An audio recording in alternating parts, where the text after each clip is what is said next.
ఉమ్మడి నిజామాబాద్ జిల్లా వరప్రదాయని నిజాం సాగర్కు భారీగా వరద ప్రవాహం కొనసాగుతోంది. 13 గేట్లెత్తి దిగువకు నీటిని విడుదల చేస్తున్నారు అధికారులు. సింగూరు, హాల్దీ ప్రాజెక్టుల నుంచి నిజాం సాగర్కు భారీగా వరద వస్తోంది. ఇన్ఫ్లో 85,000 క్యూసెక్లుంది. 50,000 క్యూసెక్ల నీటి దిగువనున్న మంచిరా నదిలోకి వదులుతున్నారు. వరద మరింత పెరిగితే మరిన్ని గేట్లెత్తే అవకాశం ఉంది. దీంతో మంచిరా పరివాహక ప్రాంత ప్రజలను నీటిపారుదల శాఖ అధికారులు ఎప్పటికప్పుడు అప్రమత్తం చేస్తున్నారు.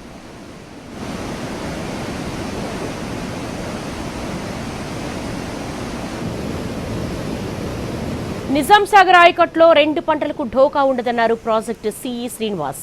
ఎగువ నుంచి భారీగా వరద వస్తూ ఉండడంతో మంజీరా నది పరివాహక ప్రాంత ప్రజలను అప్రమత్తం చేసినట్టుగా తెలిపారు.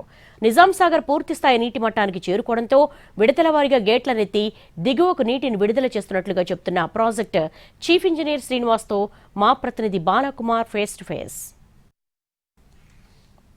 ఉమ్మడి నిజామాబాద్ జిల్లా వరప్రదాయని నిజాం సాగర్ ప్రాజెక్టు నిండుకుండలా మారింది. దీంతో అధికారులు 13 గేట్లను ఎట్లి దిగువకు నీటిని విడుదల చేస్తున్నారు. దాదాపు 1,00,000 క్యూసెక్లు వరద రూపంలో ప్రాజెక్టులోకి వరద వచ్చి చేరుతుంది. ఇక అదే స్థాయిలో వరదని దిగువకు నీటిని విడుదల చేస్తున్నారు. ప్రస్తుతం మనతో ఇదే అంశంపై మాట్లాడేందుకు సిఈ గారు ఉన్నారు. సిఈతో మాట్లాడే ప్రయత్నం చేద్దాం. సార్, అంటే నిజాం సాగర్ ప్రాజెక్టులో ప్రస్తుతం సిచ్యువేషన్ ఎట్లా ఉంది? ఇప్పుడు కంట్రోల్లో ఉందండి. మనకు టోటల్ ప్రాజెక్ట్ కెపాసిటీ వచ్చేసి 17.8 TMC.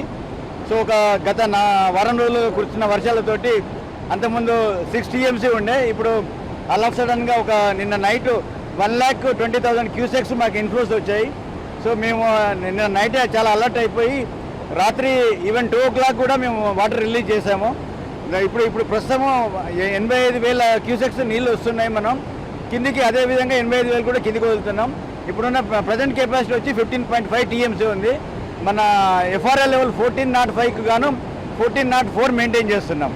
ఏ ప్రాజెక్ట్ నుంచి ఎంత వరద వస్తుంది? అంటే సింగూరు నుంచి కావచ్చు, మిగతా ప్రాజెక్ట్ నుంచి ఎంత వస్తుంది? ఇప్పుడు మనకు దీనికి వచ్చే ఇన్ఫ్లోస్లలో సింగూరు ప్రాజెక్ట్ ఒకటి ఉంటుంది. తర్వాత గన్పూర్, అంటే సింగూరు నుండి గన్పూర్ ఆనకట్టుకు వస్తుంది. తర్వాత హల్దీ రివర్ నుండి కూడా వస్తుంది మనకు. ప్లస్ పోచారం ప్రాజెక్ట్ నుండి కూడా వస్తుంది. ఇప్పుడు సింగూరు దగ్గర నుండి మనకు దాదాపుగా 40,000 క్యూసెక్స్ పైనే వస్తున్నాయి.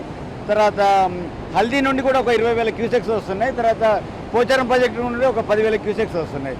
సో ప్లస్ లోకల్ క్యాచ్మెంట్ నిన్న పడిన వర్షానికి మనకు నిజాం సాగర్లో 26 సెంటీమీటర్స్ వర్షపాతం నమోదైంది. కాబట్టి అక్కడ లోకల్ క్యాచ్మెంట్ కూడా యాడ్ అయిపోయి టోటల్గా నిన్న రాత్రి మాత్రం 1,20,000 క్యూసెక్స్ వచ్చాయి. ఇప్పుడు మాత్రం ప్రస్తుతం 85,000 క్యూసెక్స్ వస్తుంది. దానికి తగ్గట్టుగా దాన్ని మ్యాచ్ చేసుకుంటూ 85,000 కిందికి వదులుతున్నాం మనం. అంటే ఇంకా 2 రోజులు వర్షాలు కురిసే అవకాశం ఉందండి. ప్రాజెక్టుకు వరద పెరిగే అవకాశం ఉంటుంది. ఎట్లా అప్రమత్తం చేసింది ప్రజలు? ఇప్పుడు కింద మనకు ఈ నిజాం సాగర్ వాటరే కాకుండా మనకు మధ్యలో నల్లవాగు నుండి ఒక 15,000 క్యూసెక్స్ వస్తుంది. తర్వాత కౌలస్నాల వాగు నుండి కూడా మనకు ఒక దాదాపుగా 30,000 క్యూసెక్స్ వస్తుంది. టోటల్ ఆల్ టుగెదర్ కలిపి 1,50,000 క్యూసెక్స్ మనము ఇది మంజిరా నుండి దాదాపు 80 కిలోమీటర్లు ట్రావెల్ చేసినాక కందుకూరు దగ్గర గోదావరిలో కన్ఫ్లుయెన్స్ వస్తుంది. అక్కడ నుండి SRSPకి వెళ్ళిపోతుంది. సో మేము మొన్న 2 days బ్యాక్ అలర్ట్ ఇచ్చాము.